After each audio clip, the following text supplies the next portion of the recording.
Controversy surrounds the CIA's decision to drop a covert program that supports moderate rebels in Syria. Critics of the Trump administration say it's yet another move to appease Russia, one of Bashar al-Assad's only allies. But military officials deny the accusations, while some analysts say the decision was inevitable. Then US President Barack Obama started the program 4 years ago. Since then, the CIA has trained thousands of rebels, but current and former White House officials say the aim was never to overthrow Assad, but to put pressure on him to accept a political solution. Well, joining me now from Washington, D.C. is David Mack. He's the former Deputy Assistant Secretary of State for Near East Affairs. He's also a former U.S. ambassador to the United Arab Emirates. Ambassador Mack, thank you very much for joining us. So they called this Timber Sycamore, and started under President Obama in 2013. Now it seems as if the CIA has abandoned it. Has it been done because of politics, to appease Russia? No, it was done for a variety of reasons.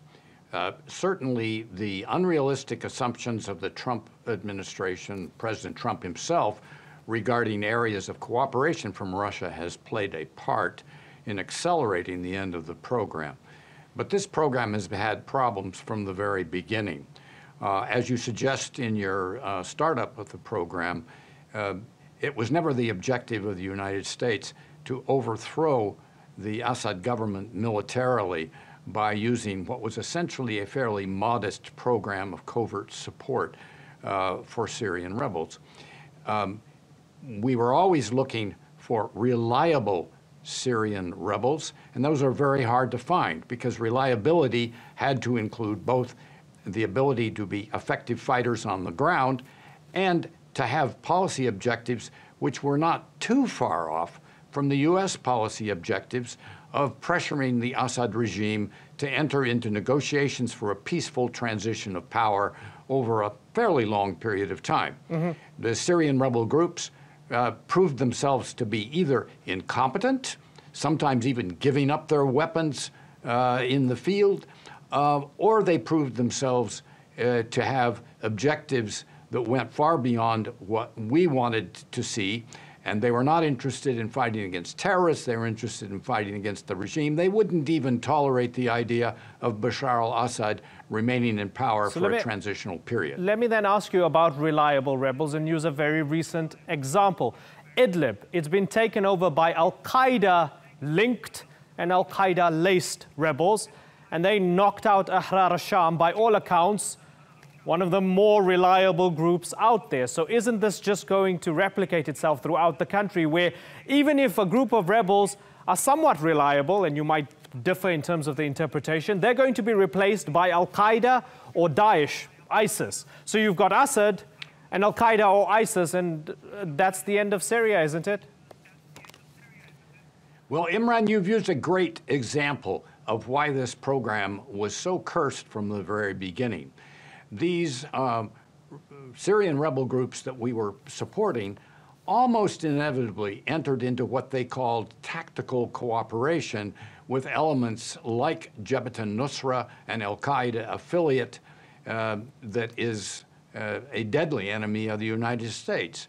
Moreover, as these Syrian rebel operations like Jabhat al-Nusra began to take in more and more Russians, or Chechens usually, and other people that represented, in the view of Moscow, a deadly threat, it had the effect of raising the motivation of the Russians to put actual Russian military forces into the theater, something that we were unwilling to do in Western Syria, although we have done so in Eastern Syria. So if the United States is helping everybody else oust Daesh, right, and they're fighting them, and from time to time they also go after the Nusra Front and its various new incarnations as they rename themselves and rebrand themselves. So you have that taking place. So they're on the same page with the Russians and Assad and others on that issue. But on the other hand, whether you believe this wasn't done for Russia, it has still tipped the balance of power in favor of Russia and Iran and Assad. So what's going to happen now? I mean, you're just going to have the regime and you're going to have extremist groups and the regime backed by the Russians and the Iranians forever and ever? Well, you're quite right in saying it's tipped the balance of power in favor of Russia. Not that that necessarily by itself would represent a deadly threat to U.S. interests. If the Russians want to pour a lot of money into Syria in order to protect their naval base at Tartus and an air base at Latakia, that's not a huge strategic problem for the United States.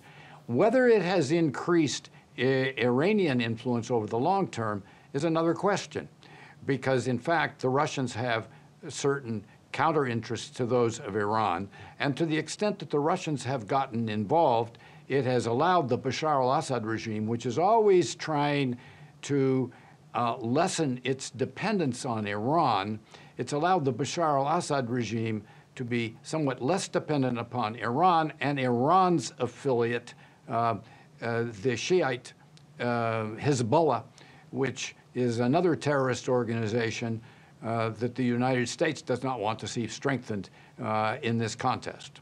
All things considered, when we look at President Trump, when we look at National Security Advisor McMaster, when we look at CIA Director Pompeo, when we look at General Mattis, on Syria, do they know what they're doing?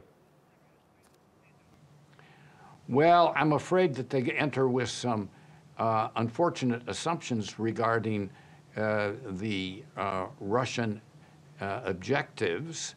And we've always underestimated the Russians' willingness to take a huge and for them, very expensive gamble in putting their limited military and economic assets to work in Syria.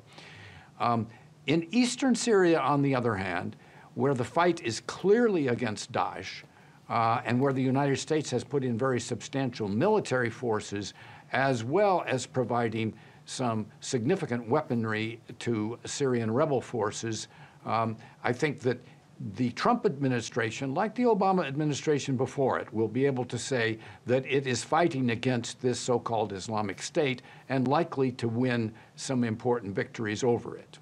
Is there a clear policy? Oh, no. And certainly from a Syrian perspective, I would say, well, all very fine for Washington and Moscow to say that they've eliminated some terrorist groups that might have enemies of the United States and Russia in them, but our principal enemy was Bashar al-Assad. We can never have peace in Syria without the end of that regime. And the Syrian rebels have a very substantial point there. I don't think there ever will be peace in Syria without Bashar al-Assad going off to his reward somewhere. And whether the Russians will ever cooperate in making that happen is another question. But their attachment is not to Bashar al-Assad and his regime. Their attachment is to their own interests in the country. Ambassador David Mack, it's been good to talk to you. Thank you very much for joining us.